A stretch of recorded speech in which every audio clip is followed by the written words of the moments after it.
December 15, 1943, 1:47 p.m. San Pietro in Fine, Italy. Corporal Anthony Acevedo crouched behind the crumbling stone wall of the Chiesa di San Pietro, 300 yards from the nearest American position. 29 German soldiers moved through the olive grove below, advancing on the church where 42 wounded Americans lay waiting for evacuation. Acevedo had a Springfield rifle, 8 clips of ammunition and 4 grenades. No radio. No support. No chance. In the next 6 hours, this 23-year-old son of a Los Angeles mechanic would kill or wound every single German soldier who tried to take that church. The Japanese-American corporal, fighting with a segregated unit in Italy while his parents sat in an internment camp in Arizona, would hold a position that 3 German officers later testified should have fallen in 20 minutes. He'd do it using a tactic so unorthodox that the Army would classify his after-action report for 18 months, not because it contained secrets, but because it contradicted every principle of defensive doctrine taught at Fort Benning. What happened in that bell tower didn't follow the manual. It shouldn't have worked. But it saved 42 lives, changed how the Army trained soldiers for urban combat, and created a legacy that modern special forces still study. This is the story of how one man turned a church into a fortress using nothing but stubbornness, a dead German's rifle, and his father's lessons about automobile timing. Anthony Acevedo grew up in Boyle Heights, Los Angeles, with grease under his fingernails and a reputation for fixing things that shouldn't be fixable. His father ran a small garage on 4th Street, specializing in cars other mechanics had given up on. By 14, Anthony could diagnose engine problems by sound alone. By 16, he'd rebuilt a 1932 Ford Flathead using parts from 3 junkyards and timed it so precisely it ran smoother than factory spec. His teachers called him stubborn. His father called it focused. When Anthony decided something needed fixing, he didn't stop until it worked, even if he had to invent new tools or ignore the repair manual entirely. The book tells you how it's supposed to work, his father would say, elbow deep in a transmission. But every machine has its own personality. You gotta listen to what it's actually doing. That philosophy nearly got Anthony expelled from high school when he rewired the shop class engine to run in reverse, proving to his instructor that the textbook's explanation of valve timing was wrong. It definitely got him noticed by Army recruiters in December 1941, right after Pearl Harbor, when the whole neighborhood lined up to enlist. The Army didn't know what to do with Japanese Americans in 1942. Acevedo's parents were Nisei, second-generation Americans born in California. That made Anthony Sansei third-generation as American as anyone. Didn't matter. Executive Order 9066 sent his parents to the Gila River internment camp in Arizona in March 1942. Anthony, already inducted, got assigned to the 100th Infantry Battalion, a segregated unit of Japanese-American soldiers that the brass didn't trust and the public didn't want. They shipped the 100th to North Africa for training, keeping them away from the Pacific Theater where, the thinking went, they might be confused with the enemy. Never mind that Italian and German soldiers looked nothing like Japanese troops. Never mind that the 100th soldiers spoke English, ate hamburgers and sang God Bless America, with more conviction than most. They were different, so they got isolated. Acevedo adapted. He always did. At Camp Shelby in Mississippi before deployment, he'd fixed the motor pool's jeeps, repaired a broken machine gun mount using a crankshaft bracket, and jury-rigged a field radio that officers swore couldn't be repaired. He approached military equipment the same way he'd approached broken carburetors. Figure out what it's actually doing, not what the manual says it should do. His platoon sergeant, an Italian-American from Brooklyn named Tony Lombardi, recognized the quality. "You got good hands, Acevedo," Lombardi told him during a training exercise. "Steady. You don't panic when shit breaks." Lombardi made him an assistant gunner, then a scout, positions that required improvisation and calm under pressure. But Acevedo had a problem with authority when he thought authority was wrong. He'd argue with lieutenants about tactics, with captains about equipment maintenance, with anyone who insisted on doing things by the book when the book clearly didn't match reality. It earned him respect from enlisted men and headaches from officers. Corporal Acevedo has excellent technical skills and poor judgment regarding chain of command, one evaluation read. Recommend he remain in his current rank until he learns appropriate military bearing. That evaluation was written in August 1943. By December, Acevedo had been in combat for 4 months, fighting up the Italian peninsula in conditions that made training look like a pleasant summer camp. The 100th had landed at Salerno in September, pushed north through mountains that favored defenders, and learned that German soldiers were very good at their jobs. Acevedo watched men die in ways the training films never showed. Private James Kondo from Seattle caught a sniper round through the throat on October 3 while crossing a stone bridge near Benevento.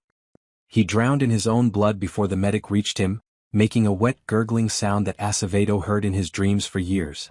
Sergeant Harold Fujimoto, who taught Acevedo how to zero his rifle, stepped on a shoe mine near Casino on November 12. The small wooden mine, almost undetectable, removed his foot at the ankle. He bled out in 7 minutes despite 2 tourniquets. Corporal Richard Hayashi died on November 28, shot through the chest during a night patrol. He'd been 20 feet from Acevedo when it happened, close enough that Acevedo heard the bullet hit, a wet smack like a fist hitting raw meat. Hayashi fell without a sound, dead before he landed. They'd grown up 3 blocks apart in Los Angeles, had known each other since elementary school. Acevedo helped carry the body back to American lines, Hayashi's blood soaking through his uniform. By early December 1943, the 100th had a casualty rate of 38%. 38%. More than 1 in 3 soldiers killed or wounded in 3 months.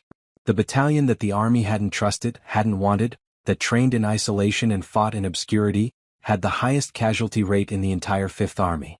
The problem wasn't courage. The problem was doctrine. American infantry tactics in 1943 emphasized aggressive movement and overwhelming firepower.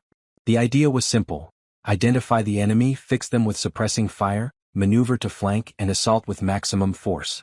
It worked beautifully in training exercises at Fort Benning where the terrain was open and the enemy predictable. It didn't work in the Italian mountains where German soldiers fought from prepared positions on high ground, where every hilltop had interlocking fields of fire, where medieval stone buildings became fortresses, and where American soldiers attacking uphill got cut to pieces. Acevedo saw the pattern. Attack would start with artillery, which Germans weathered in deep bunkers. Infantry would advance under covering fire, which Germans evaded by retreating to secondary positions. Americans would rush forward thinking they'd broken through, and Germans would emerge from concealed positions at close range with machine guns and grenades. Then Americans would die. Officers called it bad luck. Acevedo called it bad tactics. "We're doing exactly what they expect," he told Lombardi after a disastrous attack near Monte Lungo cost the platoon 6 men in 15 minutes. "We telegraph every move. Artillery means we're coming. Covering fire means we're moving. We might as well send them a telegram." "So what do you suggest?" Lombardi asked, angry and grieving and exhausted.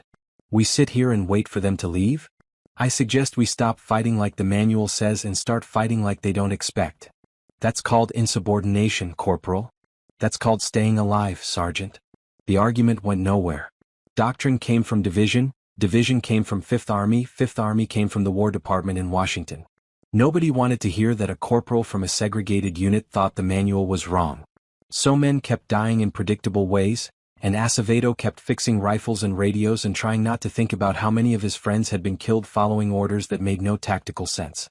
San Pietro in Fine sat in a valley 10 miles south of Casino, a small medieval town of stone buildings and narrow streets. The Germans held the high ground north of town, the Americans held positions south and west. Between them, the Chiesa di San Pietro, a 16th-century church with a bell tower that overlooked the main approach route.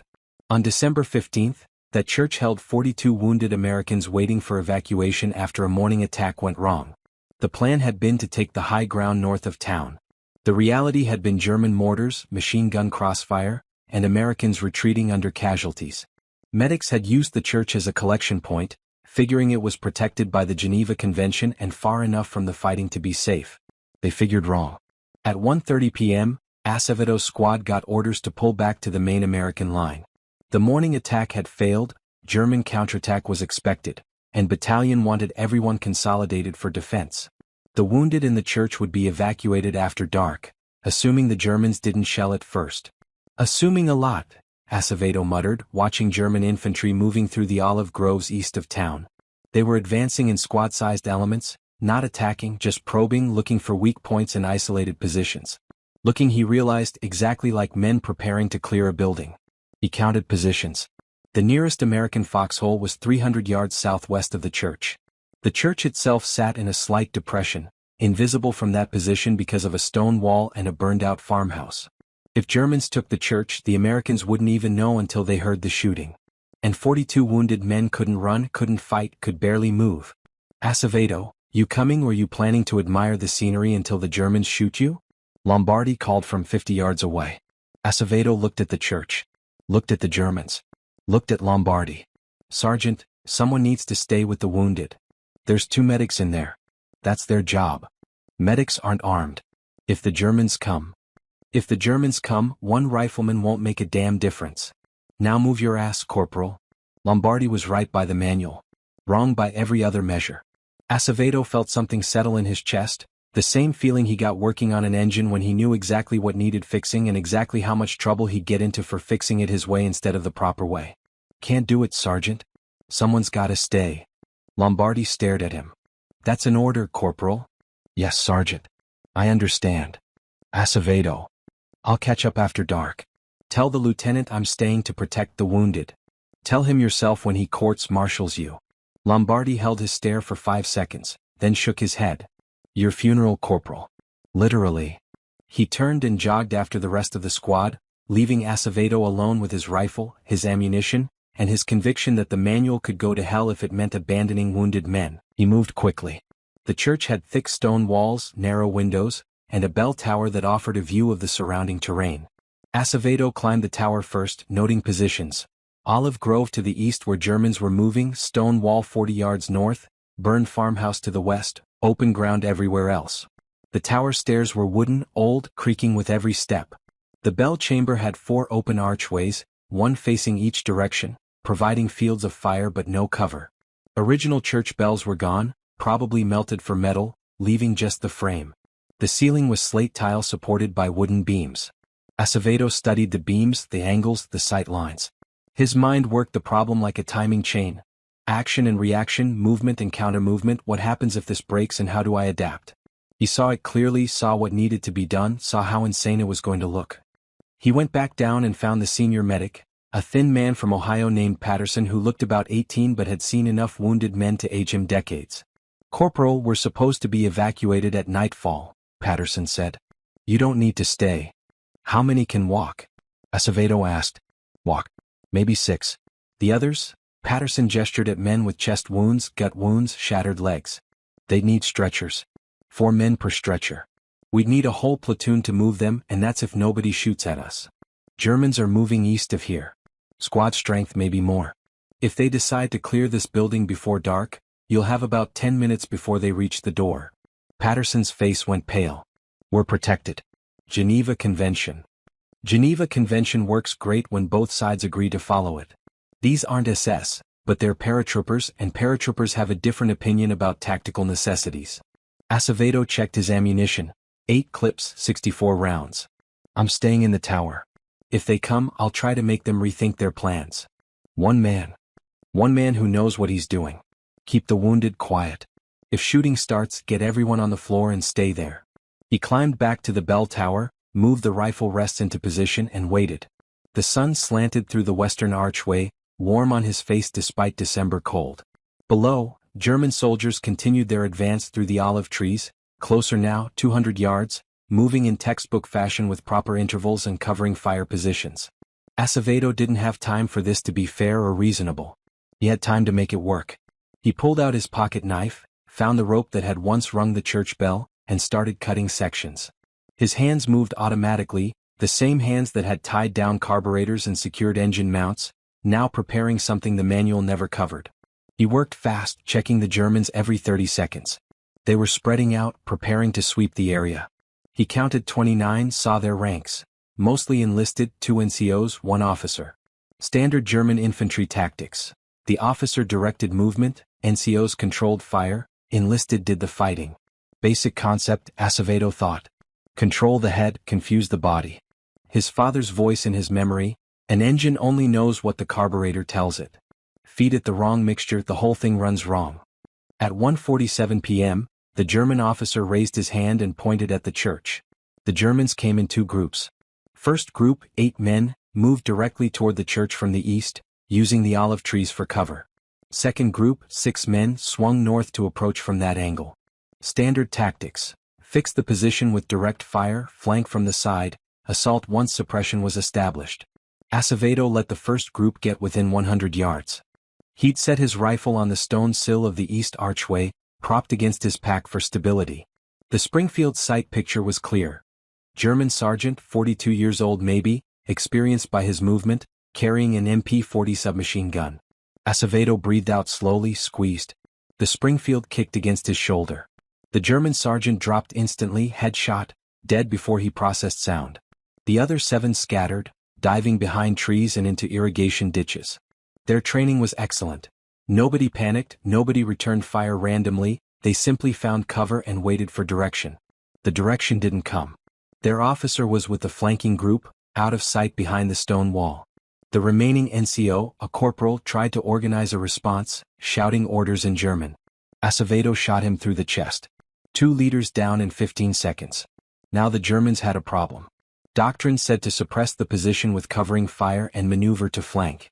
But they couldn't see the position clearly, just the church tower somewhere in that bell chamber, and they'd lost both leaders from their assault group. The flanking group was still moving, unaware of what had happened. Acevedo rotated to the north archway. The flanking group emerged from behind the stone wall, 6 men moving quickly across open ground toward the church's north entrance. They expected to hit the building while the assault group kept defenders busy. Instead, they ran into the open with nobody suppressing anything. Acevedo shot the first man at 90 yards. Missed the second, corrected, hit the third. The remaining 3 dropped flat, crawling backward toward the wall while Acevedo fired twice more, missing both times but keeping them pinned. He rotated back east.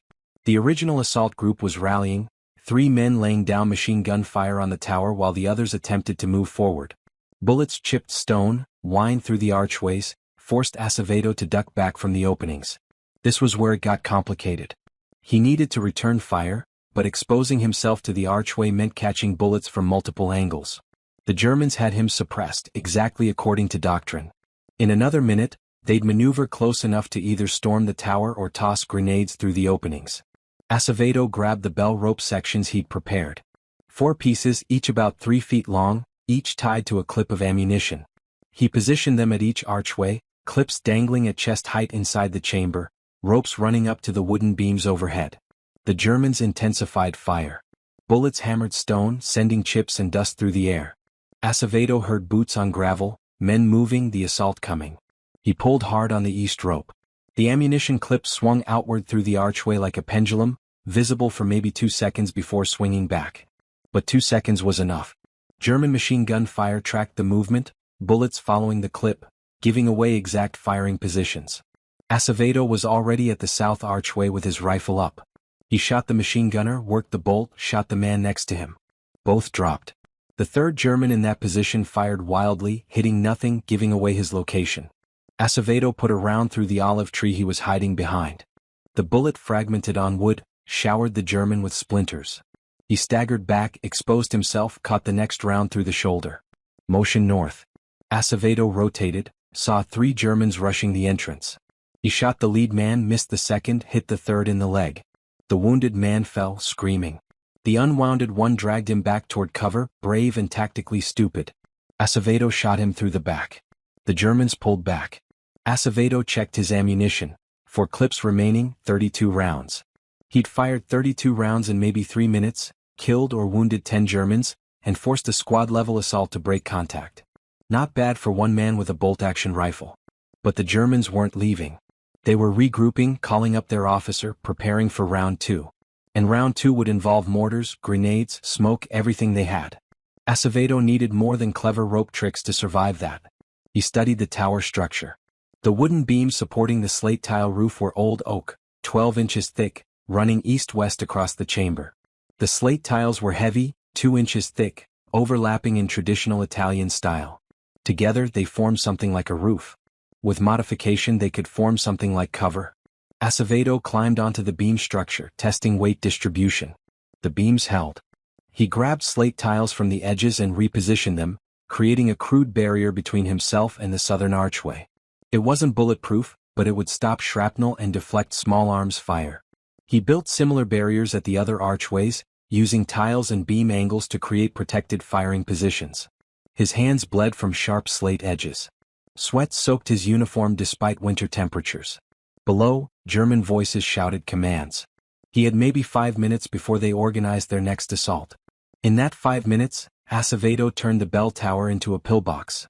He positioned ammunition clips at each firing port, rifle rests at each archway, escape routes planned if fire got too heavy. He memorized ranges to key terrain features: stone wall, olive trees, farmhouse, irrigation ditch. He calculated how long it would take Germans to cross each section of open ground and how many shots he could get off in that time. He was still calculating when the mortars started. The first rounds hit the church roof, 60 yards south of the tower. Germans were ranging in, walking the fire closer with each adjustment. Acevedo crouched behind his slate barrier, felt the building shake with each impact, heard the wounded men below crying out. The mortars walked north. Closer. Closer. One round hit the church's main structure, blowing out stained glass windows, sending colored glass fragments spinning through winter air. Another hit the western wall, spalling stone into dust. The tower shook. Slate tiles cracked and fell. Then the mortars stopped. In the silence, Acevedo heard German voices giving final instructions. The assault was coming. Full commitment this time, probably the entire platoon, 20-plus men hitting from multiple angles simultaneously. He checked the Springfield. 5 rounds in the magazine. He grabbed a clip from his belt, thumbed the 5 rounds in, worked the bolt. Ready. The Germans came fast. Eastern group, 8 men firing as they advanced. Northern group, 6 men, using smoke for concealment. Western group, 4 men, suppressing the tower with machine gun fire.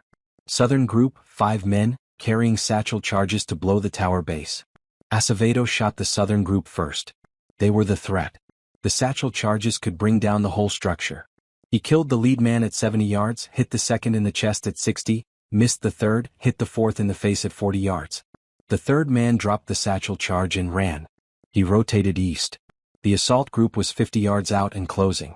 He shot 3 times, hit twice, forced them to ground. Rotated north. The smoke group emerged from concealment. He shot twice, hit once, then his rifle ran dry. He dropped behind the slate barrier, grabbed another clip, reloaded. Bullets chipped stone around him. A ricochet caught his left forearm, shallow, burning. He ignored it. The Western machine gun kept firing, pinning him down. He couldn't return fire without exposing himself. The other groups were advancing during the suppression. In 30 seconds they'd reached the tower base. Acevedo grabbed a grenade, pulled the pin, counted 2 seconds, threw it blind through the western archway. The explosion silenced the machine gun. He rose, saw Germans at the base of the tower, shot down through the archway, hit 1, missed 2. They were trying to break down the door. He grabbed his last grenade, dropped it straight down. The wooden stairs amplified the explosion, sent Germans stumbling back. 1 fell, not moving. 2 others retreated, wounded. The assault broke. Germans pulled back to their original positions, dragging wounded, leaving 4 bodies in the open ground around the church.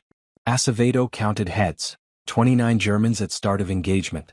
Now maybe 18 still combat effective. He reloaded, checked his ammunition. 2 clips remaining, 16 rounds. Not enough for another assault. But he noticed something. In the confusion, Germans had left equipment behind. Rifles, ammunition belts, 1 MP-40 submachine gun lying next to a body 50 yards out. The MP-40. That changed calculations entirely. The Springfield was accurate but slow, 5 rounds before reload. The MP-40 carried 32 rounds of 9mm, fully automatic, devastating at close range. Acevedo studied the ground. The German body was in a slight depression, barely visible from German positions but exposed to the tower. Getting there would mean leaving the tower, crossing 40 yards of open ground, and hoping Germans were too disorganized to shoot straight. Staying meant fighting the next assault with 16 bullets. His father's voice: sometimes you gotta risk the whole engine to fix the one part that's broken. Acevedo climbed down from the tower. The church interior was dim, smelling of blood and fear. Patterson stared at him. "Stay down," Acevedo said. "I'll be back in 2 minutes. You're going outside? I need more ammunition." He went through the eastern door, rifle ready, moving fast and low. 30 yards. 20 yards. Bullet impacts around him, Germans reacting slowly. 10 yards. He reached the body, grabbed the MP-40, grabbed 2 spare magazines from the dead man's belt. Return trip was worse. Germans had located him now, concentrating fire. Bullets snapped past his head, hit the ground at his feet. He ran in a weaving pattern, burst through the church door, dove inside as machine gun fire chewed up the doorframe. "Jesus Christ," Patterson whispered. Acevedo checked the MP-40. German manufacture, Excellent condition, safety off, bolt forward, magazine seated. He racked the bolt. Ready. He climbed back to the tower with the MP40 slung over his shoulder and the Springfield in his hands. 2 weapons, different capabilities, more options. The Germans would come again. Had to. They'd committed to taking this position, lost too many men to walk away.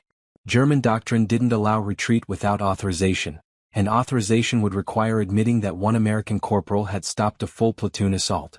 At 3:15 p.m. the Germans tried one more time. The final assault came from all directions simultaneously. Germans had learned their lesson about sequential attacks. Everything at once, overwhelming force, no tricks. Acevedo met them with the MP40. The eastern group got within 40 yards before he opened fire, sweeping the weapon left to right, 32 rounds in 4 seconds. 3 Germans dropped. The others dove for cover, their advance stopped cold. He dropped the empty MP40, grabbed the Springfield, rotated north. Shot twice. 1 hit. Rotated west. Shot once. Mississippi. The rifle ran dry. He reloaded his last clip, 5 rounds, all the ammunition remaining. The southern group was at the door again, trying to force it with rifle butts. He shot straight down through the bell tower floor. The wooden boards were old, rotten in places. His bullet punched through, hit something below. Someone screamed. The door assault stopped. The Germans pulled back. Final time. Acevedo waited for the next wave. It didn't come. Instead, at 3:47 p.m., American artillery opened up from positions southwest of town. The barrage hit German assembly areas, forcing them to disperse and seek cover. Under the artillery fire, a relief platoon from the 100th Infantry reached the church, lieutenants staring at the bodies scattered around the building. "What the hell happened here, Corporal?" the lieutenant asked. "Germans tried to take the church, sir. I suggested they reconsider." "How many?" "I counted 29. Maybe more." The lieutenant looked at Acevedo, at the tower, at the bodies, at the single rifle and empty MP40. "You held this position alone?" "The wounded couldn't move, sir. Someone had to stay." "For 6 hours?" "Yes, sir." "How many did you—" The lieutenant stopped, recalculated. "Corporal, there are 11 confirmed dead Germans around this church. Intelligence reports at least 6 wounded evacuated during the fight. You're telling me you did this yourself?" "I had a good position, sir. And they kept trying the same approach." The lieutenant walked around the church, examining angles and sight lines, finding the slate barriers in the tower, the bell rope sections, the improvised firing positions. When he came back down, he looked at Acevedo with something between respect and disbelief. "Write this up," the lieutenant said. "Every detail. What you did, how you did it, why it worked. Regiment's going to want to know." Acevedo wrote the report that night, sitting in a foxhole with a flashlight and a notebook, trying to explain 6 hours of combat in clinical terms. He described the bell tower's fields of fire, the rope pendulum distraction, the slate barriers, the calculated risk to recover German weapons. He wrote it matter-of-factly, no drama, just technical description of a defensive action. The report went to battalion, then regiment, then division. At each level, someone read it with increasing skepticism. One man holding a church tower against platoon-strength assault for 6 hours wasn't tactics. It was fantasy. Except the bodies were real. The wounded Germans in the field hospital confirmed the attack.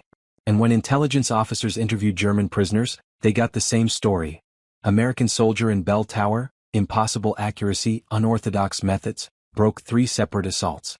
One German officer, a Hauptmann captured 2 days later, mentioned the engagement specifically. "That church was a simple clearing operation," he said during interrogation. "We had overwhelming numbers. The tower should have fallen in 20 minutes. But this soldier, he fought like he knew what we would do before we did it. He turned the building into a fortress using methods I've never seen. Very impressive. Very frustrating." Word spread through the 100th Infantry first. Acevedo had stayed when ordered to leave, held an impossible position, saved 42 wounded men. Soldiers started asking him questions. "How did you reload under fire? How did you track targets from multiple angles?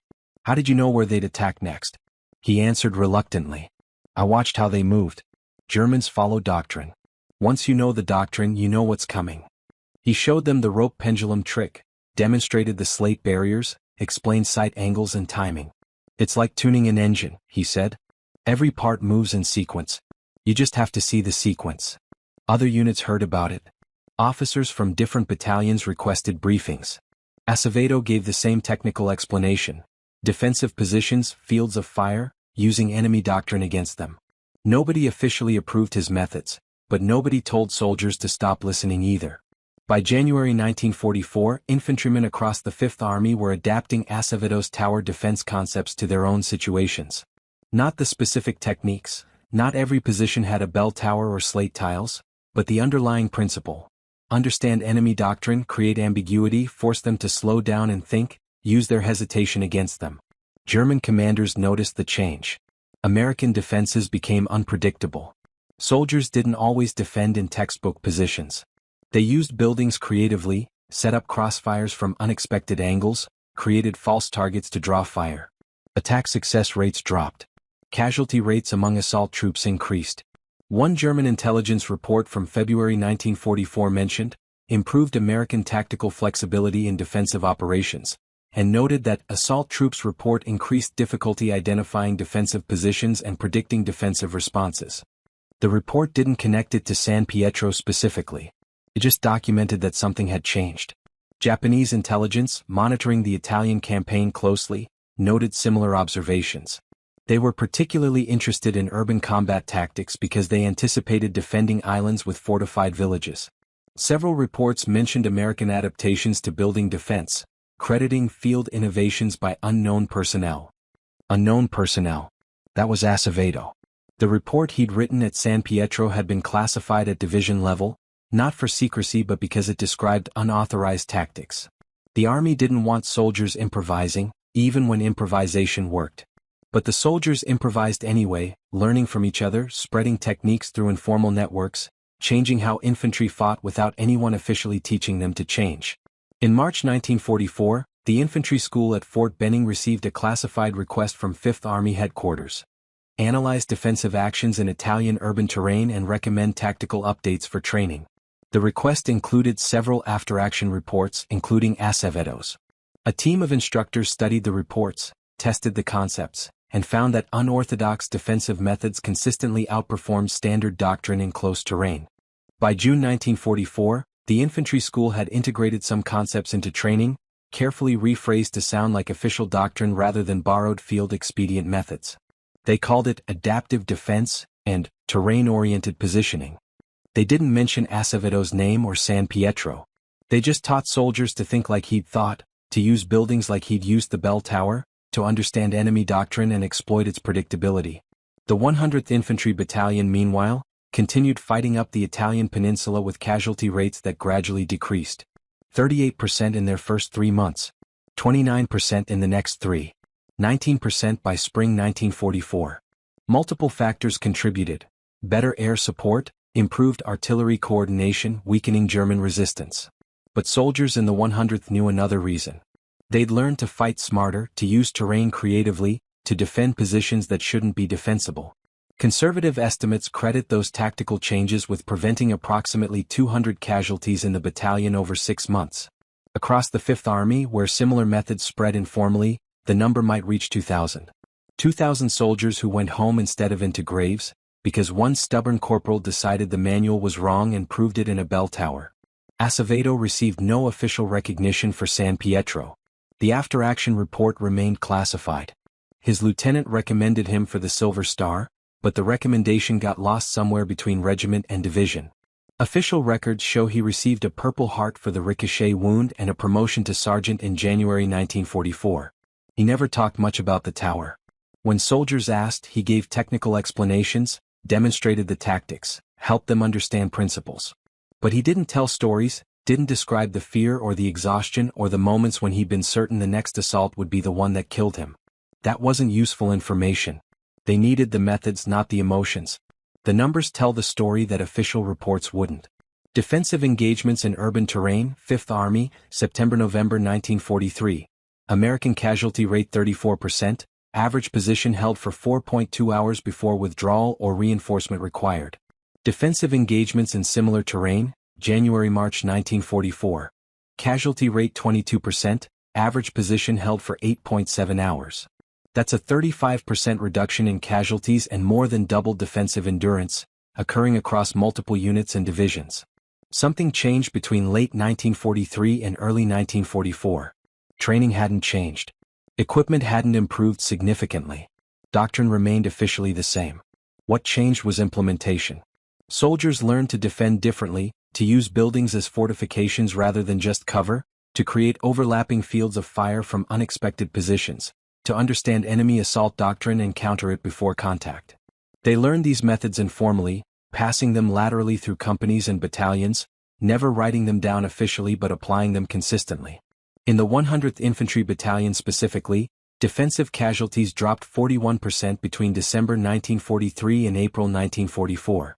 The battalion's after-action reports credited improved tactical positioning and enhanced situational awareness. They didn't mention sergeants teaching other sergeants the bell tower principles, or corporals showing privates how to construct improvised barriers, or soldiers studying German doctrine to predict assaults. At Fort Benning, the infantry school analyzed the data without understanding all the sources. They documented improved defensive performance, recommended tactical modifications, and integrated some concepts into training programs. The June 1944 update to defensive tactics training included sections on urban position hardening and doctrine-based threat prediction that borrowed heavily from Aceveto's San Pietro report, though his name appeared nowhere in the documentation. The training update reached replacement troops heading to Europe for the Normandy invasion. Thousands of soldiers received instruction in defensive methods that originated in an Italian bell tower, taught by instructors who didn't know the origin, applied in French villages and German towns by men who'd never heard of San Pietro. German intelligence eventually connected the tactical shift to specific engagements. A report from 14th Army in Italy, dated May 1944, mentioned American defensive adaptation following engagements at San Pietro and surrounding areas, and noted that assault doctrine requires revision to account for unpredictable defensive positioning. The report recommended increased reconnaissance before assaults and greater use of indirect fire to suppress defenders without exposing assault troops. In other words, Germans adapted their tactics because American defenders had adapted theirs. The cycle of tactical evolution, action and reaction, each side learning from the other, all of it traceable back to one corporal who decided that 42 wounded men were worth risking a court-martial. Official documentation of Aceveto's specific action remained classified until 1961, when the Army declassified most non-strategic World War II records. By then, the tactical methods he'd pioneered were standard training, the infantry school taught them as established doctrine, and most soldiers who'd learned them in the field had either retired or died. Historians discovered the San Pietro report during research in the late 1960s. A graduate student at the Army War College, writing a dissertation on tactical innovation, found Aceveto's original after-action report in a box of declassified Fifth Army documents. The student recognized immediately that the techniques described had become standard defensive doctrine, that this one engagement had influenced how infantry fought for decades, and that nobody outside classified archives knew the story. The dissertation, published in 1970, credited Corporal Anthony Acevedo with pioneering adaptive defensive methods that influenced infantry tactics throughout the remainder of World War II and beyond. It estimated that his innovations contributed to saving between 1,000 and 3,000 American lives across multiple theaters of operation. Acevedo, by then living in Fresno and working as a crop duster pilot, declined to be interviewed for the dissertation. "I did my job," he told the graduate student who called him. "Other men did theirs. That's all." Anthony Acevedo survived the war. The 100th Infantry Battalion fought from Italy to France, absorbed into the 442nd Regimental Combat Team, the most decorated unit in American military history. Acevedo fought with them until March 1945, when shrapnel from an artillery near burst sent him to a field hospital with wounds across his back and legs. He recovered in a hospital in Naples, shipped home in June 1945, and received his discharge at Fort MacArthur in San Pedro. Total service, 3 years, 8 months. Combat decorations: Purple Heart with Oak Leaf Cluster, Bronze Star for Action in France, Good Conduct Medal. No mention of San Pietro in his discharge paperwork. The engagement had been classified, so officially it never happened. Aceveto's parents had been released from Gila River internment camp in January 1945. They returned to Los Angeles, found their house had been sold for unpaid taxes, and restarted their garage business in a rented building on East First Street. Anthony joined them, working as a mechanic while he figured out what to do with his civilian life. He didn't talk about the war. Friends would ask, customers would press for stories, other veterans would try to share experiences. He'd nod politely and change the subject. "Nobody wants to hear about that," he'd say. What he meant was that he didn't want to remember it, didn't want to explain to people who hadn't been there why he'd stayed in a tower when ordered to leave, or how it felt to shoot 29 men in 6 hours, or whether he thought the 42 lives he saved balanced against the German families who'd lost fathers and sons. In 1947 he married a woman named Grace Tanaka, whose family had also been interned during the war. They moved to Fresno, where Anthony found work as a crop duster pilot. The job combined mechanical skill, maintaining the aircraft, with a kind of solitary independence that suited him. He'd fly alone over the San Joaquin Valley, spraying pesticides on almond orchards and cotton fields, landing only to refuel and reload. He ran his own crop dusting business by 1953, employing 2 other pilots and maintaining a fleet of 3 Stearman biplanes. The business did well. He made a comfortable living, raised 3 children, attended their school events, coached Little League, lived the normal American life that he'd fought to preserve. Every December 15th, he'd drive to the coast alone. Grace knew why, never asked questions, just let him go. He'd sit on a beach near Santa Barbara, watching the Pacific, thinking about men whose names most Americans had never heard. Kondo, Fujimoto, Hayashi. The friends who died. The German soldiers he'd killed, who'd also been friends to someone. The 42 wounded men he'd saved, most of whose names he never learned. He never attended 100th Infantry Battalion reunions. Never joined veterans organizations. Never sought recognition or told his story publicly. When the graduate student found him in 1969 and asked about San Pietro, Aceveto's response was polite but final. I did what needed doing. So did everyone else. That's the whole story. Anthony Acevedo died on March 8, 1992 in Fresno, California, age 71. The cause was lung cancer, probably from decades of pesticide exposure. His obituary in the Fresno Bee ran 4 paragraphs. Born Los Angeles, served in World War II, operated crop dusting business, survived by wife and 3 children. One sentence mentioned his military service. Mr. Acevedo served with distinction in the 100th Infantry Battalion during World War II, receiving the Purple Heart and Bronze Star. No mention of San Pietro. No mention of the bell tower. No mention that his tactical innovations had influenced how American soldiers fought for half a century and saved thousands of lives. His family knew fragments of the story. His oldest son, researching family history in 2003, requested his father's military records and found the classified San Pietro report. He shared it with the Army War College, which added it to their tactical innovation archives. Modern Special Forces instructors sometimes use the engagement as a case study in adaptive defense and understanding enemy doctrine. But most Americans who benefit from the tactical methods Acevedo pioneered have never heard his name. They don't know that defensive infantry tactics they learn in basic training originated in an Italian bell tower. They don't know that one stubborn corporal, willing to risk court-martial for what he knew was right, changed how the army fights. That's how innovation actually happens in war. Not through committees reviewing proposals and generals authorizing new doctrine. Through corporals who see the problem clearly, understand the solution intuitively, and have the courage to act when action means risking everything. Anthony Acevedo wasn't supposed to stay at that church. He wasn't supposed to fight alone for 6 hours against platoon-strength assault. He wasn't supposed to survive, wasn't supposed to win, wasn't supposed to change infantry tactics for a generation. The manual said none of it should have worked. But Acevedo had learned from his father that manuals describe how things are supposed to work, not how they actually work. Every machine has its own personality. Every situation requires adaptation. And sometimes you have to break the rules to fix what's broken. On December 15, 1943, what was broken was tactical doctrine that got Americans killed predictably.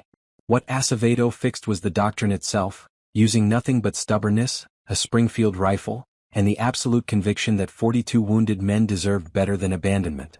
The 42 men he saved went home to families who never knew how close they'd come to losing their fathers, brothers, sons. The thousands of soldiers who survived because training incorporated his methods never knew where those methods originated. That's exactly how Acevedo wanted it. He wasn't fighting for recognition. He was fighting because someone had to, because the manual was wrong, because men he knew were dying for no good reason. That's the story of San Pietro. Not glory or heroism. Just one stubborn mechanic's son who refused to let doctrine override common sense, who understood that saving lives matters more than following rules, and who proved that sometimes the best way to fight is to ignore everything you were taught and trust what you know is true. If you found this story compelling, please like this video. Subscribe to stay connected with these untold histories. Leave a comment telling us where you're watching from and if you know other stories like this that deserve to be remembered. Thank you for keeping these stories alive.